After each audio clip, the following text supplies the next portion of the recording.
नमस्कार दोस्तों, स्वागत है आप सभी का। मैं सौरभ भारती आप सभी का हार्दिक स्वागत करता हूं।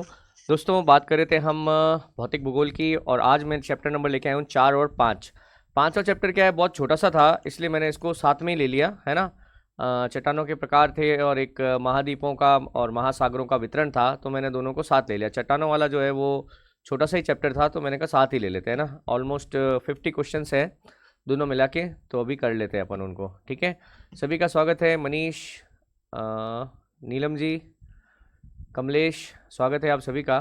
तो बिना कोई समय गंवाए अपन शुरू करते हैं ना। पहला प्रश्न देखिए, नीचे में से कूट में से लिखित अधोलिखित महाद्वीपों को क्षेत्रफल के अनुसार अवरोही क्रम में जमाइए। सभी का स्वागत है। कोमल, फैसल, गिरिराज, निकिता, हाँ सभी का स्वागत है। नरेश, वर्षा, साक्षी, अजय, निकिता। निकिता जी, आप हमारी हेल्पलाइन पे बोल के आप ये कह सकते हो, मैं बोल चुका हूं, है ना। देखिए, क्षेत्रफल की दृष्टि से सबसे बड़ा जो, अगर आप बात करें ना, तो सबसे पहले है एशिया, फिर आता है अफ्रीका, फिर आता है उत्तरी अमेरिका, दक्षिण अमेरिका, अंटार्कटिका, यूरोप और ऑस्ट्रेलिया। ऑस्ट्रेलिया को आजकल ओशिनिया भी बोलते हैं अपन। तो ये 1 2 3 4 5 6 और 7 है ना। तो देखिए, सबसे पहले जो आ जाएगा अफ्रीका आ जाएगा, है ना, फिर दक्षिण अमेरिका आ जाएगा, उसके बाद यूरोप और ऑस्ट्रेलिया। 3 4 1 2, यानी कि डी ऑप्शन हमारा बिल्कुल सही है। नेक्स्ट देखिए, निम्नलिखित महाद्वीपों में से किसमें प्रति व्यक्ति भूमि सर्वाधिक है? प्रति व्यक्ति भूमि सर्वाधिक है, बताइए। प्रति व्यक्ति भूमि कहां पर सर्वाधिक है, क्या कहेंगे? हाँ,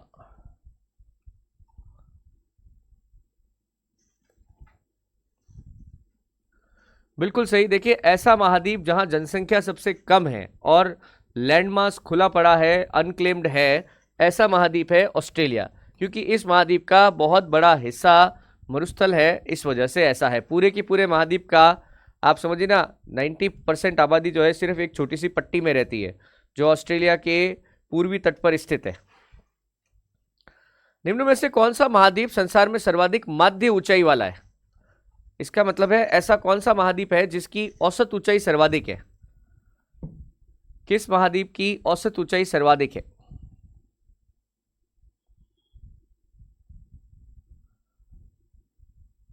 हाँ जी, किस महाद्वीप की औसत ऊंचाई सर्वाधिक है, क्या कहेंगे?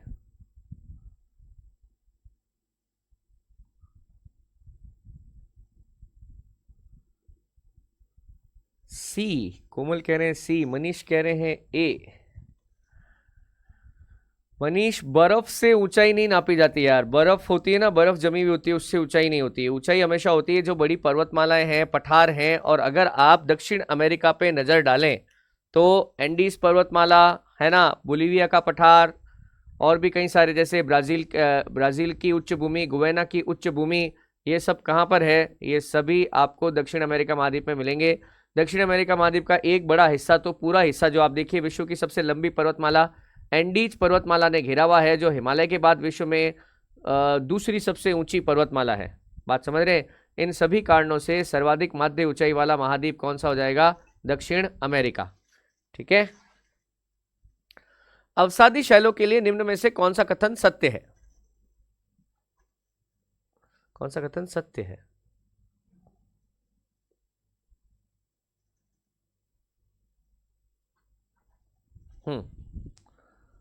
कौन सा कथन सत्य है?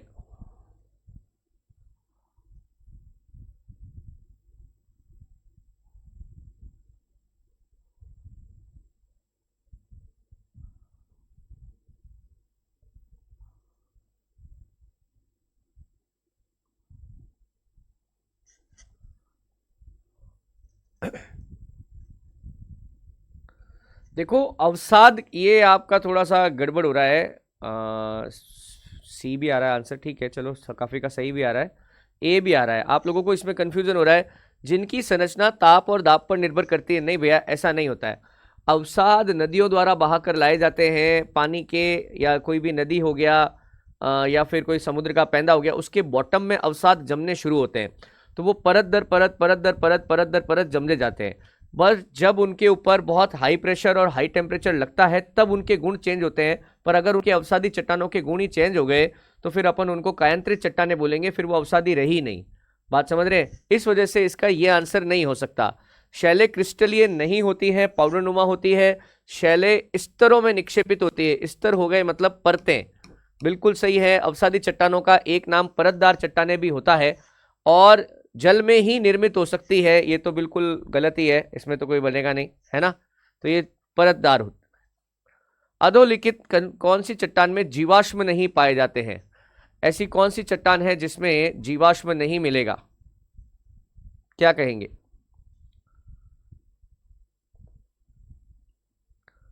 ऐसी कौन सी चट्टान है जिसमें जीवाश्म नहीं मिलेगा?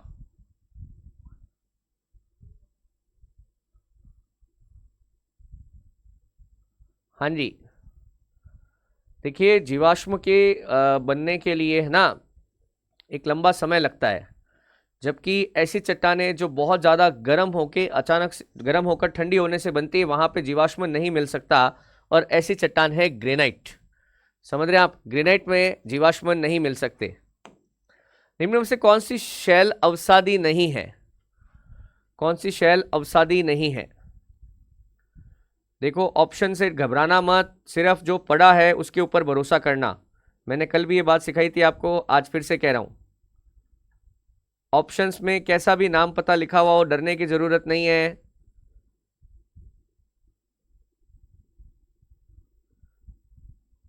हर्ष यूनिट 2 की पीडीएफ नहीं डाली? करप्ट हो गई? अभी डाल रहे हैं भैया, है ना, अभी डाल रहे हैं, ठीक है। वो फाइल करप्ट हो गई है, अभी डाल रहा है ये। ओके। देखिए, इसका सही आंसर है संगमरमर। देखो, आपको मे भी आपने ऊपर वाली चट्टानें नहीं पढ़ी हो सकता है, कोई मना नहीं है। पर आपने ये तो पढ़ा है ना, संगमरमर एक कायांतरित चट्टान है ना, जो चूना पत्थर अवसादी चट्टान है, उसको हाई प्रेशर हाई टेम्परेचर मिलेगा तो वो किस में बदल जाएगी? संगमरमर में बदल जाएगी। तो बस वही करना था। कार्बनिक रूप से निर्मित अवसादी शैल है। कार्बनिक रूप से निर्मित, जिसमें कार्बन का संचय होता है, कार्बोनेट हो सकता है।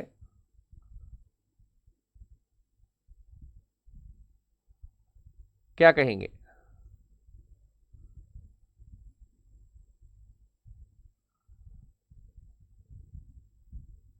हम्म, बिल्कुल सही है। ये सभी देखिए, गीजराइट, खड़िया, ये सभी कार्बोनेट है, कार्बोनेट है ना। तो कार्बोनेट में ऑब्वियस सी बात है, कार्बन तो होता ही होता है। तो बिल्कुल सही आंसर है आपका उपरोक्त सभी। निम्न में से कौन सा प्रक्रम चूना प्रदेश में शैलों का अपक्षय करता है? चूना प्रदेश में शैलों का अपक्षय करता है, अच्छा ठीक है, तोड़ता है, ठीक है, क्या कहेंगे?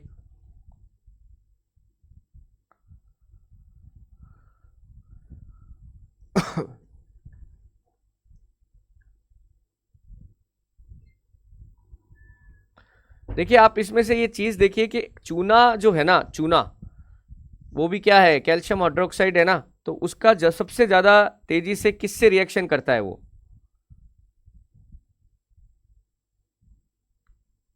हाँ, बताइए। बी और डी आप दोनों के आंसर आ रहे हैं।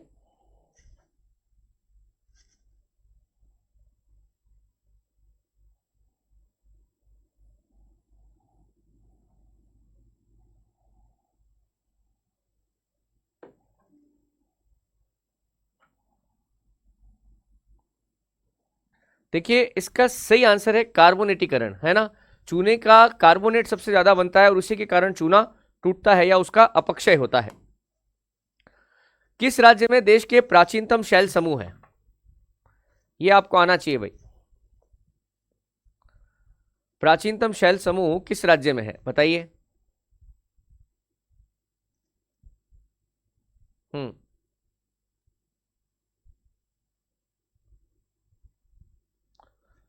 सही बात है, चूना जल में घुल जाता है, जबकि यहाँ पे अपक्षय की बात हो रही है, टूटने की बात हो रही है ना। ओके।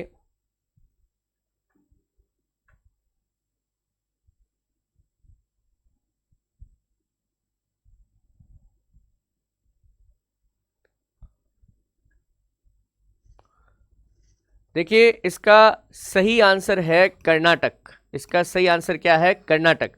कर्नाटक में आपको पता है धारवाड़ क्रम की चट्टानें हैं।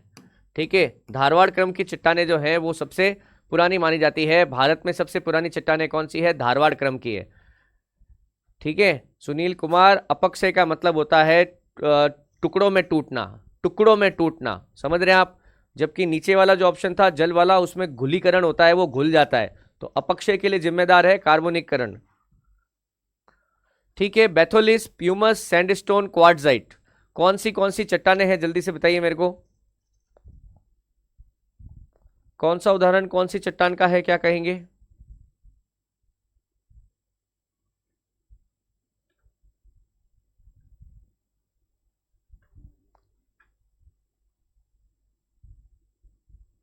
हम्म, कौन सा उदाहरण कौन सी चट्टान का है?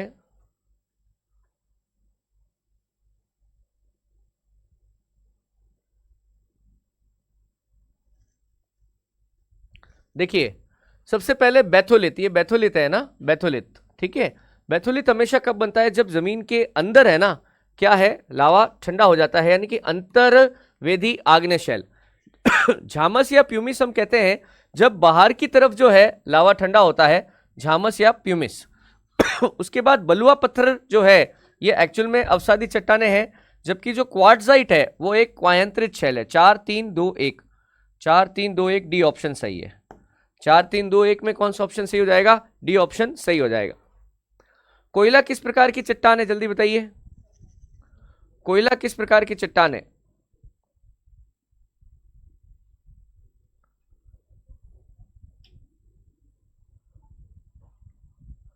कोयला किस प्रकार की चट्टान है? अच्छा क्वेश्चन है। कोयला,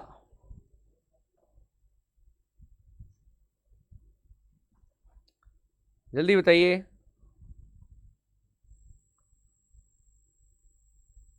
बिल्कुल सही, कोयला अवसादी चट्टानों का उदाहरण है। कोयला किसका उदाहरण है? अवसादी चट्टानों का उदाहरण है। ये अवसाद है। आप सोचिए, आग ने हो नहीं सकती, क्योंकि आग ने होने के लिए उनको ज्वालामुखी के अलावा या मैग्मा से निर्मित होना पड़ेगा। ठीक है, कायांतरित होने के लिए आपको आग्नेय या अवसादी चट्टानों का कायांतरित होना पड़ेगा। अगर आप उसको कायांतरित बोल रहे हैं कोयले को, तो कोयला तो जीवाश्मों से बना है, और जीवाश्म हमेशा अवसादों में होते हैं। जैसे पेट्रोलियम हो गया, हाइड्रोकार्बन हो गया, कोयला हो गया, ये सब हाइड्रोकार्बन या जो कार्बनिक पदार्थ है ये सिर्फ जीवाश्मों से ही बन सकते हैं और किसी से बन नहीं सकते। तो अवसादी चट्टान है। ऑब्सीडियन एक अच्छा उदाहरण है। ऑब्सीडियन क्या होता है? ऑब्सीडियन बताइए, ऑब्सीडियन किसका नाम है? कोमल जी, शुरुआत की क्लास में ही मैंने आपका ही नाम लिया था, क्लास शुरू होते ही आपने शायद ध्यान नहीं दिया। हाँ,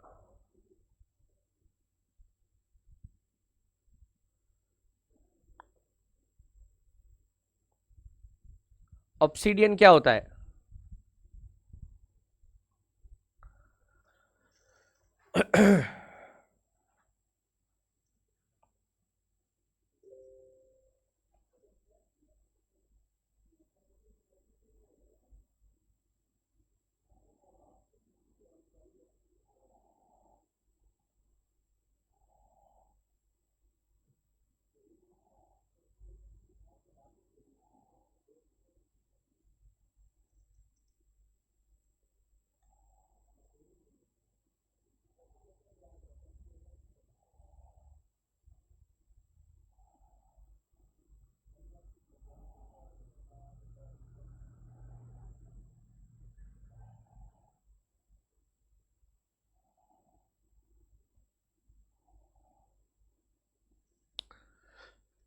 देखो यार, इसमें क्या है, ऑब्सीडियन जो एक प्रकार की चट्टान है वो तो आग्नेय चट्टानी है। ठीक है, ऑब्सीडियन एक आग्नेय चट्टानी है, बट ऑब्सीडियन को ज्वालामुखी कांच भी कहते हैं।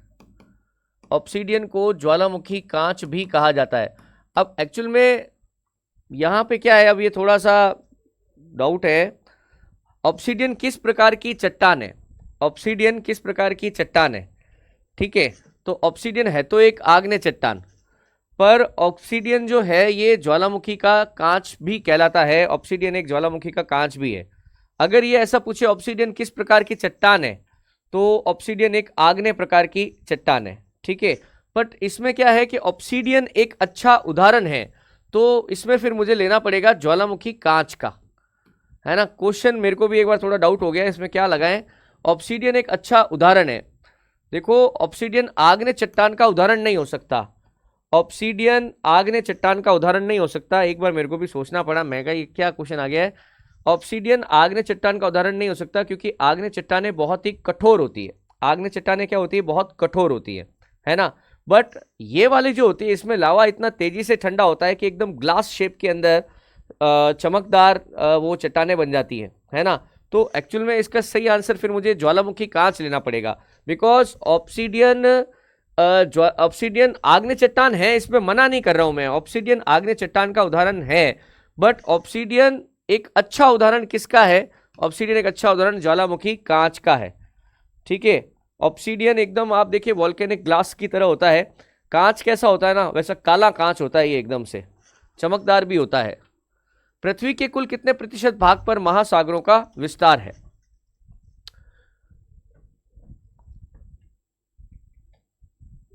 मनीष, वहां पे जो सवाल था ना, वहां पे था कि किस प्रकार की चट्टान है, ऑब्सीडियन किस प्रकार की चट्टान है। ठीक है, ऑब्सीडियन किस प्रकार की चट्टान है, वो वाला क्वेश्चन वो था, मेरे को याद है वो। ठीक है।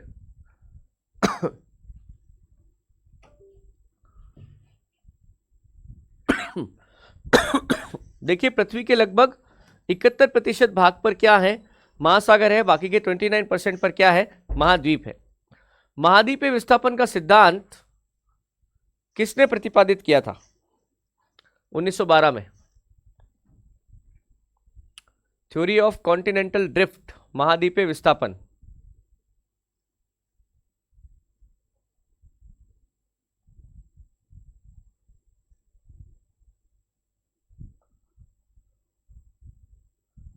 हाँ, देखिए, महाद्वीपीय विस्थापन का सिद्धांत 1912 में दिया था अल्फ्रेड वेगनर ने, जो मूल रूप से जर्मनी के निवासी थे। कहां के निवासी थे? जर्मनी के निवासी थे। वेगनर के अनुसार वह विशाल भूखंड जिसमें सभी महाद्वीप जुड़े थे क्या कहलाता था? जब सभी महाद्वीप आपस में जुड़े हुए थे तो इसे क्या कहा जाता था?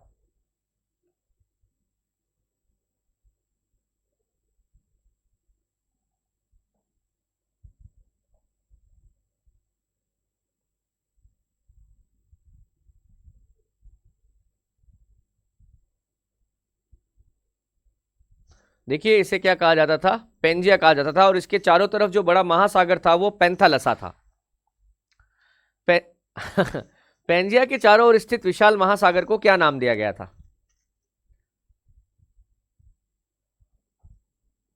क्या कहेंगे?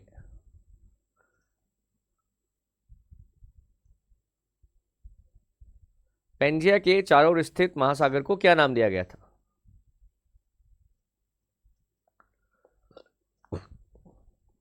बिल्कुल सही है, उसको क्या नाम दिया गया था? उसको पेंथालसा नाम दिया गया था। पेंजिया का विभाजन दो मुख्य भूखंडों में हुआ, उनके क्या नाम थे? पेंजिया का विभाजन तो दो मुख्य भूखंडों में हुआ, उनके क्या नाम थे?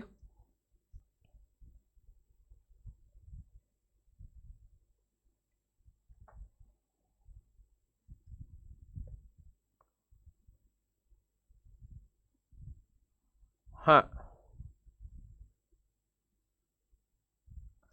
देखिए, इसके नाम थे लॉरेंशिया और गोनालैंड। हालांकि हिंदी में कभी कभी हम लॉरेंशिया को क्या लिखते हैं? अंगारा लैंड। लॉरेंशिया को और क्या लिखते हैं? अंगारा लैंड। लॉरेंशिया और अंगारा लैंड एक ही बात है। ठीक है। वैगनर के अनुसार महाद्वीपीय विस्थापन के लिए कौन से दो बल उत्तरदायी थे? बताइए। हालांकि लोगों ने इसको एक्सेप्ट नहीं किया था।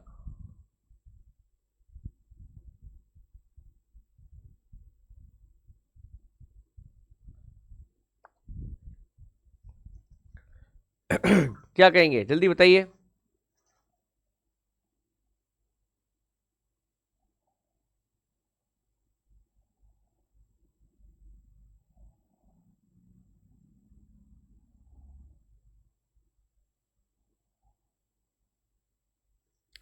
देखिए इसका सही आंसर है पोलर फ्लिंग फोर्स और ज्वारीय बल।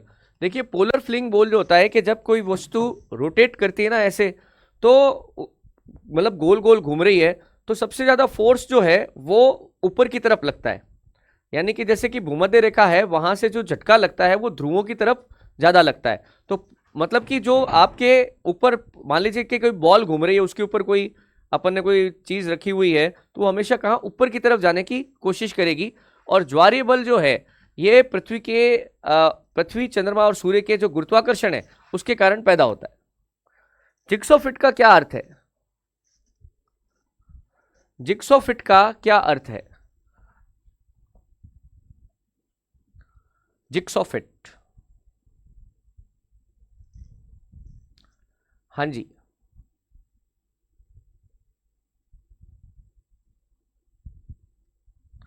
जिग्सो फिट क्या होता है?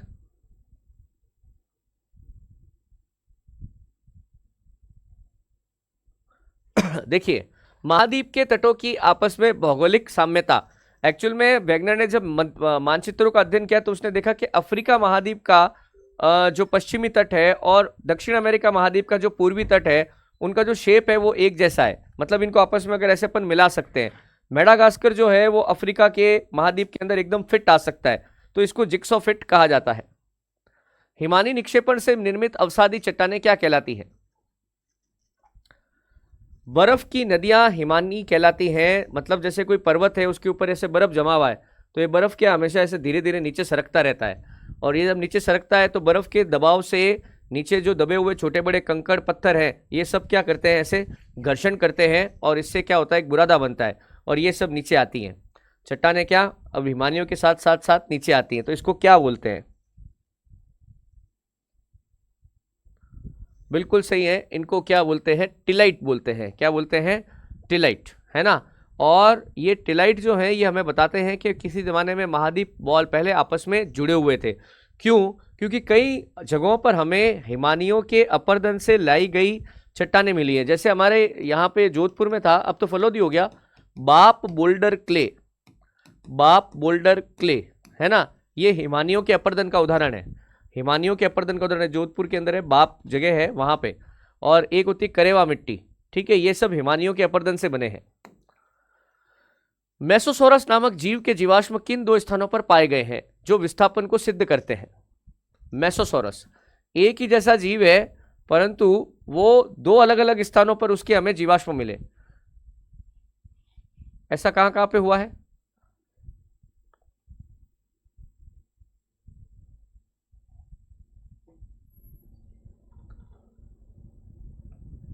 हम्म देखिए मेसोसोरस जो है ये कहते हैं कि खारे पानी में तैरने वाला एक जीव था, है ना, और उथले पानी में रहता था। उथला मतलब ज्यादा गहराई में नहीं जा सकता था।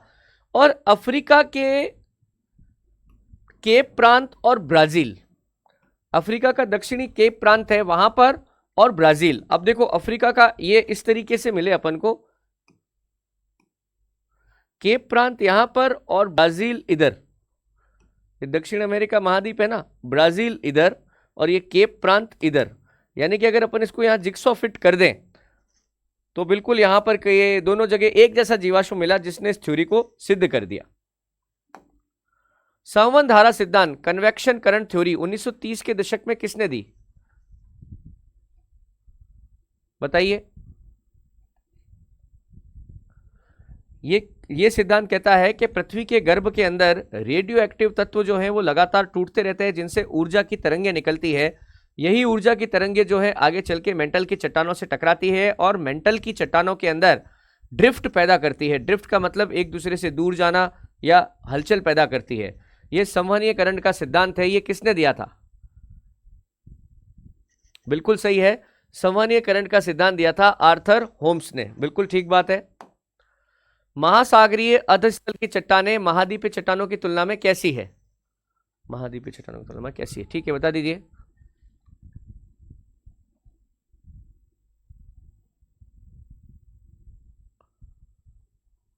हाँ,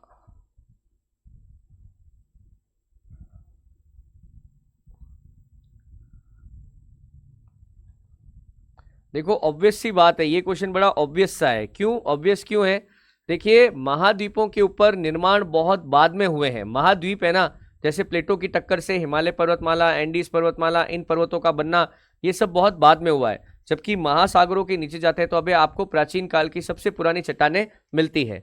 इसका मतलब है कि जो महासागरीय अधतल की जो हमारी चट्टानें हैं, है ना, वो क्या है कि महाद्वीपों की तुलना में उनका निर्माण बाद में हुआ है। क्यों? देखो इसका कारण बता दूं, उल्टा बोल दिया मैंने।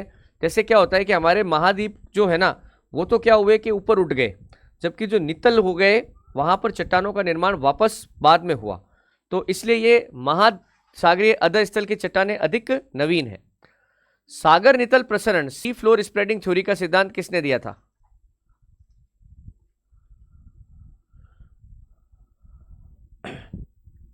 एक्चुअल में क्या है कि वो समुद्रों के नीचे है ना, ज्वालामुखी गतिविधियां बहुत ज्यादा होती हैं। इस वजह से ज्वालामुखी के जो लावा है वो ऊपर जब आता रहता है, अब सब उसकी वजह से महासागर के जो फ्लैट समतल है ना, वहां पर नई चट्टानें लगातार बनती रहती है। और इस बात को बताया था हैरी हेस ने। इस बात को किसने बताया था? हैरी हेस ने। प्लेट शब्द का सबसे पहले प्रयोग किसने किया था? प्लेट शब्द का प्रयोग, देखिए प्लेट शब्द क्या था कि हमारे जो मेंटल की परतें हैं वो 7 बड़ी और 15 छोटी प्लेटों से मिलकर बनी है। तो ये सिद्धांत किसने कहा था?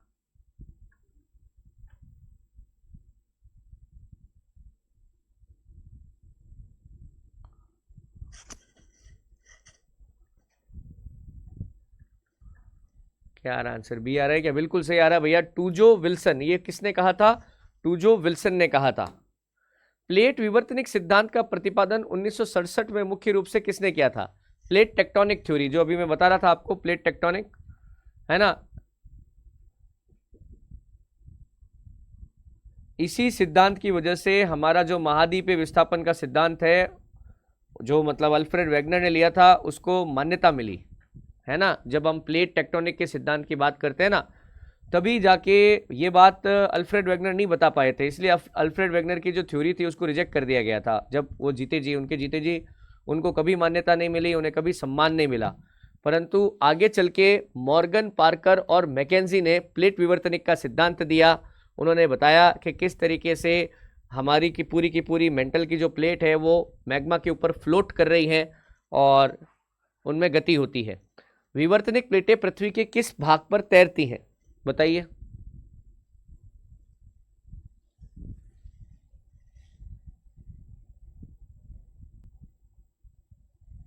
हम्म,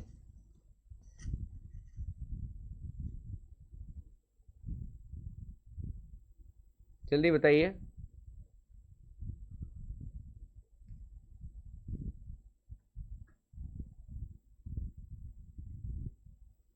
बिल्कुल सही है, एथोस्फीयर या दुर्बलता मंडल, जहां पर हमारा स्थल मंडल खत्म होता है, उसके नीचे का जो एक पदार्थ है जो ना पूरी तरह सॉलिड है ना लिक्विड है, वहां पर प्लेटें जो हैं उस तरल के ऊपर तैरती हैं। वर्तमान में पृथ्वी पर मुख्य बड़ी प्लेटें कितनी हैं? मेजर और माइनर, चलो मेजर ही पूछा है इसने, मेजर पूछा है।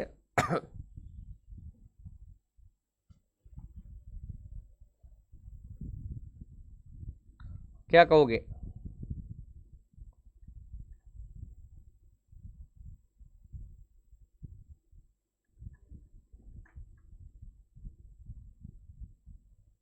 बिल्कुल सही है, मैंने आपको बताया भी था। हमारे पास 7 बड़ी प्लेटें हैं, जैसे कि यूरेशियाई प्लेट, इंडो ऑस्ट्रेलियन प्लेट, है ना, प्रशांत महासागर की प्लेट, अफ्रीकी प्लेट, ये सब 7 प्लेटें हैं। और इसके अलावा 15 छोटी प्लेट्स हैं। जब दो प्लेटें एक दूसरे से विपरीत दिशा में गति करती हैं तो इसे क्या कहा जाता है? विपरीत दिशा में जब प्लेटें गति करती है तो इसे क्या कहा जाता है? हम्म,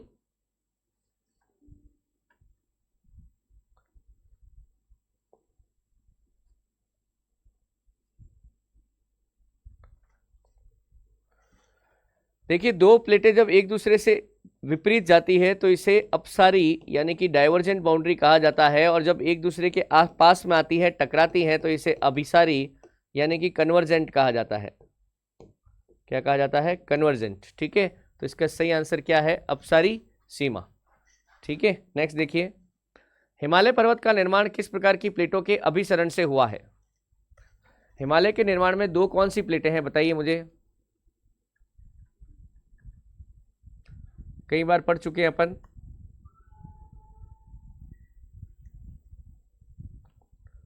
हिमालय का निर्माण कौन सी दो प्लेटों के टकराने से हुआ था, बताइए। ये तो आपको पता होना चाहिए।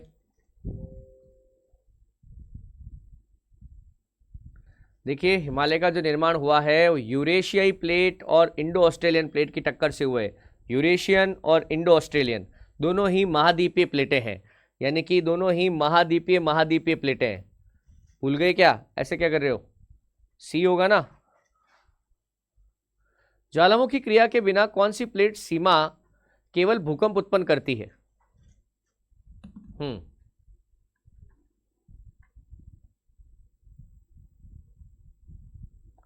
देखिए, जब दो प्लेटें आपस में एक दूसरे के ऊपर इस तरीके से गति करती है, यानी कि दोनों प्लेटें एक दूसरे पर जोर लगाएं और एक प्लेट क्या करे, ऐसे मुड़ जाए, है ना, तभी क्या होगा? भूकंप की गतिविधि होगी। क्या होगा? भूकंप की गतिविधि होगी। इसी को अपन क्या कहते हैं? रूपांतर सीमा कहते हैं। क्या कहते हैं? रूपांतर सीमा, ट्रांसफॉर्म बाउंड्री। सेंट एंड्रियास भ्रंश या सेंट एंड्रियास फॉल्ट किसका उदाहरण है? सेंट एंड्रियास फॉल्ट जो यूएसए के तट पर है, येलोस्टोन नेशनल पार्क के पास, ये किसका उदाहरण है?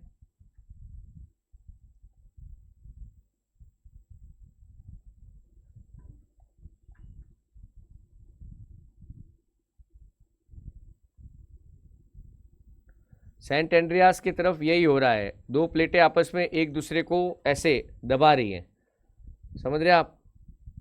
वो रूपांतर सीमा का एक प्रसिद्ध उदाहरण है। किसका? रूपांतर सीमा का। जब दो प्लेटें एक दूसरे पर कोली ऐसे जोर लगा रही हैं, पक्का एक प्लेट को क्या करेगी? बेंड कर देगी। वे समस्त पदार्थ जिनसे भूपर्पट्टी का निर्माण हुआ है क्या कहलाते हैं?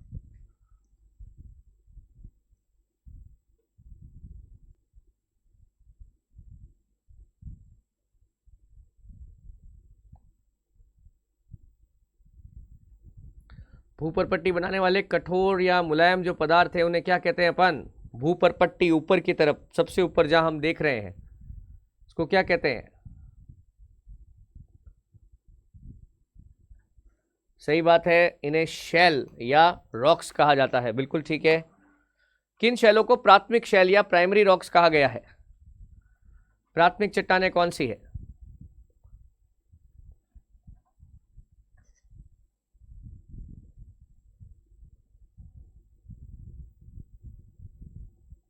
हम्म,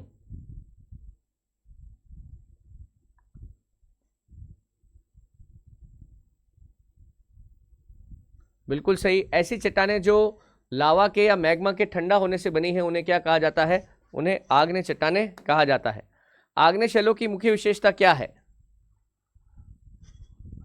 आग्नेय शैलों की मुख्य विशेषता क्या है?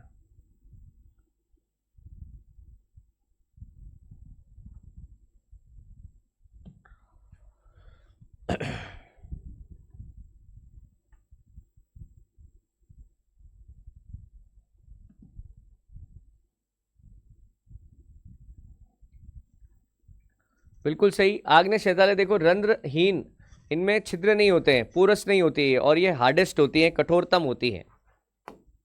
ग्रेनाइट और बेसाल्ट किस प्रकार के शैलों के उदाहरण है? ग्रेनाइट और बेसाल्ट किस प्रकार की शैलों के उदाहरण है?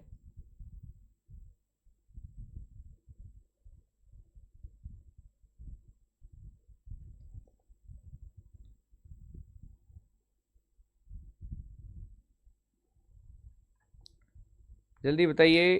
अवसादी, आग्नेय, कायांतरित, रूपांतरित, कैसी चट्टानें हैं ये? ग्रेनाइट और बेसाल्ट। बिल्कुल सही है, ग्रेनाइट और बेसाल्ट। ग्रेनाइट तो बेस्ट उदाहरण है किसका? आग्नेय चट्टानों का। भूपृष्ठ के 75% भाग पर किस प्रकार की शैलों का विस्तार है?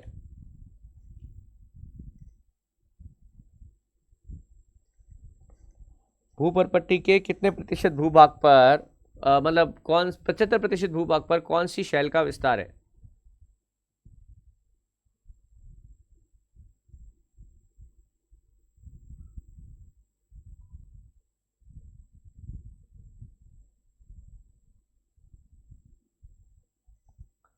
बिल्कुल सही, अवसादी चट्टानों का विस्तार है। इसने भूपृष्ठ पूछा है, मतलब ऊपर की तरफ है ना, जहां हम देख पाते हैं।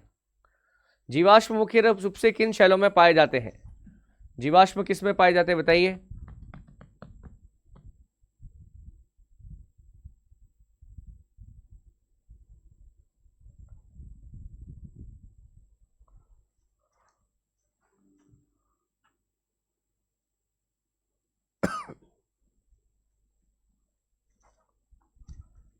हाँ जी,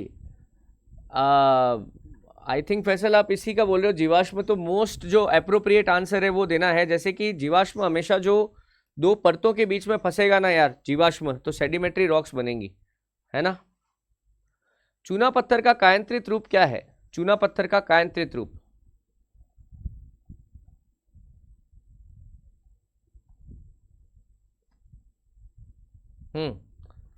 चूना पत्थर का कायांतरित रूप क्या है, जल्दी बताइए।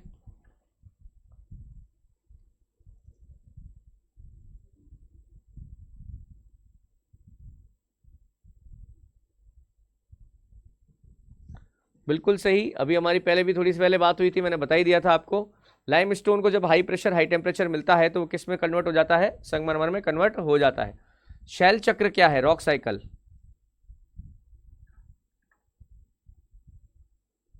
वो कौन सा 75%? फैसल 75% वाला पूछ रहे हो क्या?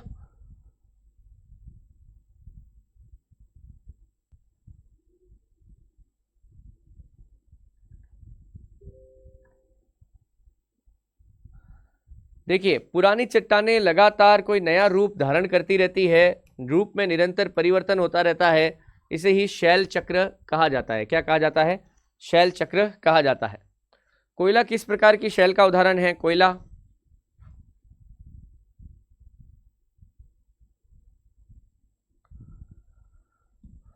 कोयला किस प्रकार की शैल का उदाहरण है?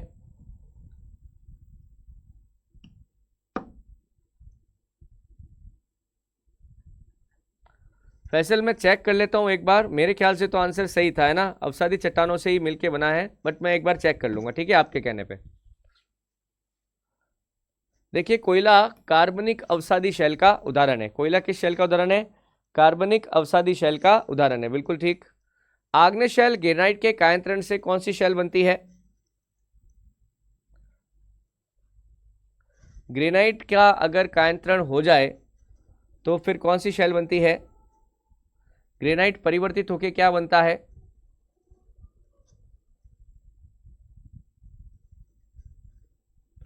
ग्रेनाइट परिवर्तित होकर क्या बनता है?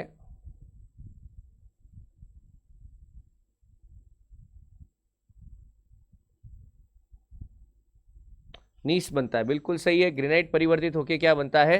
नीस बनता है। ठीक है दोस्तों, ये हमारा आज का अंतिम सवाल था और उम्मीद करता हूँ क्वेश्चन आपको पसंद आए होंगे।